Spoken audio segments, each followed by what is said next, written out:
Hi hello. അപ്പോൾ നമ്മളിന്ന് മൈസൂർ പഴം വെച്ച് നല്ലൊരു കിടുക്കാച്ച ഐറ്റമാണ് തയ്യാറാക്കുന്നത്. പെട്ടെന്ന് തയ്യാറാക്കി എടുക്കാനുള്ളതുള്ളൂ. അപ്പോൾ നമുക്ക് തയ്യാറാക്കാം.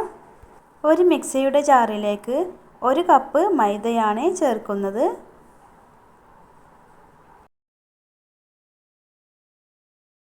ഇനി 1/4 കപ്പ് അരിപ്പൊടിയും കൂടെ ചേർക്കാം.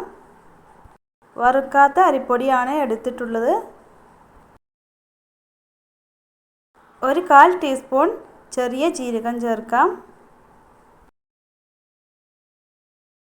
ഇനി 2 ഏലക്കയും കൂടെ ചേർക്കുന്നുണ്ട്. 1/4 കപ്പ് തേങ്ങ ചിരകിയതും കൂടെ ചേർക്കാം. ഇനി നമുക്ക് 2 മൈസൂർ പഴം കൂടെ തൊലി കളഞ്ഞ് അതിലേക്ക് ഇട്ടുകൊടുക്കാം.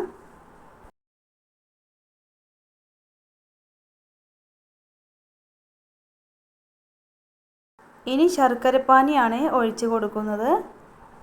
3 ശർക്കര ഉരുക്കി അരിച്ചെടുത്താണ് ഒഴിച്ചു കൊടുക്കുന്നത്.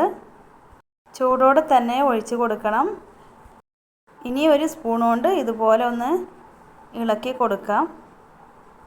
അടിച്ചെടുക്കുമ്പോൾ അടിയിൽ കട്ട പിടിക്കാതിരിക്കാൻ വേണ്ടിയിട്ടാണ് ഇങ്ങനെ ഇളക്കി കൊടുക്കുന്നത്.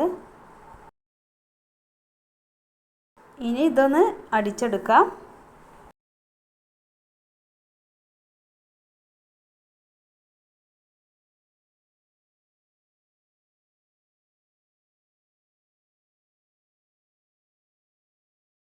ഇനി ഇതിലേക്ക് 1/4 ടീസ്പൂൺ സോഡപ്പൊടിയും കൂടെ ചേർക്കാം.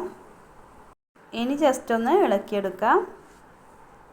ഇത് പെട്ടെന്ന് തന്നെ ചുട്ടെടുക്കുന്നത് കൊണ്ടാണ് സോഡപ്പൊടി ചേർക്കുന്നത്. റസ്റ്റ് ചെയ്യണമെന്നും വെക്കുന്നില്ല.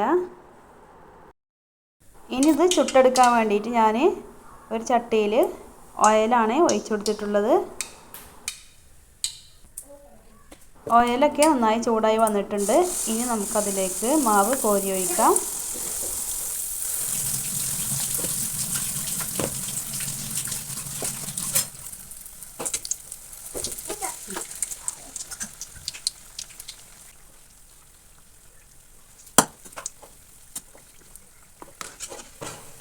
അപ്പോൾ നമ്മുടെ മൈസൂർ പഴം കൊണ്ടുള്ള ഉണ്ട ഇവിടെ റെഡി ആയിട്ടുണ്ട്. ഇനി നമുക്ക് ബാക്കിയുള്ളതും കൂടെ ഇതുപോലെ ഒന്ന് ചുട്ടെടുക്കാം. അപ്പോൾ എല്ലാവരും ഇതുപോലെ തയ്യാറാക്കി നോക്കുക. അപ്പോൾ എൻ്റെ വീഡിയോ ഇഷ്ടമായാൽ ലൈക്ക് ചെയ്യുക, ഷെയർ ചെയ്യുക. സബ്സ്ക്രൈബ് ചെയ്യാത്ത കൂട്ടുകാരുണ്ടെങ്കിൽ ഒന്ന് സബ്സ്ക്രൈബ് ചെയ്യണേ. പുതിയ വിഭവങ്ങളുമായി വീണ്ടും വരാം. Okay, thank you.